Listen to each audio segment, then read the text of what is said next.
ঢাকার ব্যস্ত Bailey road আজকের এই জায়গাটার সঙ্গে জড়িয়ে আছে এক অদ্ভুত গল্প।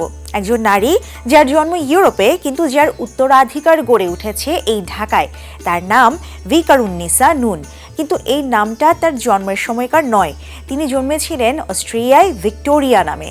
জীবনের মোড় ঘুরে যায় 1945 সালে, যখন তিনি বিয়ে করেন ব্রিটিশ ভারতের প্রভাবশালী রাজনীতিবিদ স্যার ফিরোজ খান নুনকে। বয়সের ব্যবধান 27 বছর হলেও দুজনের মধ্যে গড়ে ওঠে এক অসম ভালোবাসা, সংস্কৃতি, বিশ্বাস সবকিছু মিলিয়ে তিনি বেছে নেন এক নতুন জীবন। ধর্ম পরিবর্তন করেন, নাম বদলান আর হয়ে ওঠেন ভিকারুননিসা নুন। কিন্তু এখানেই থেমে থাকেনি গল্প। তিনি শুধু একজন প্রভাবশালী রাজনীতিকের স্ত্রী ছিলেন না, তিনি নিজেই ছিলেন সক্রিয়, সোচ্চার এবং সাহসী। ছিলেন শিক্ষিত, স্বাধীনচেতা, আধুনিক। রাজপথে নেমেছেন, নারীদের সংগঠিত করেছেন, এমনকি আন্দোলনে অংশ নিয়ে গ্রেপ্তারও হয়েছেন। শুধু রাজনীতিতে স্বামীর ছায়া নন, তিনি নিজেই ছিলেন কূটনীতিক।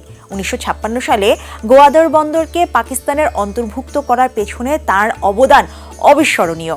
লন্ডনে গিয়ে British Parliament, House of Lords, এমনকি উইনস্টন চার্চিলের সঙ্গে লবিংও করেন। ওমানের সুলতানের কাছ থেকে গোয়াদর কেনার চুক্তি সম্পন্ন হয় তাঁরই অক্লান্ত প্রচেষ্টায়। 1957-58 সালে স্যার ফিরোজ খান নুন পাকিস্তানের 7ম প্রধানমন্ত্রী হন। এরপর আসে তার জীবনের সবচেয়ে গুরুত্বপূর্ণ অধ্যায়, ঢাকা।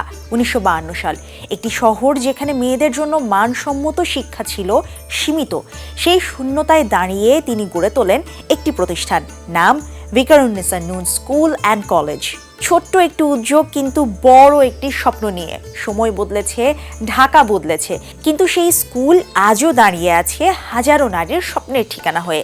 এই স্কুলের নাম শুনেনি বাংলাদেশে এমন কেউ নেই বলা চলে।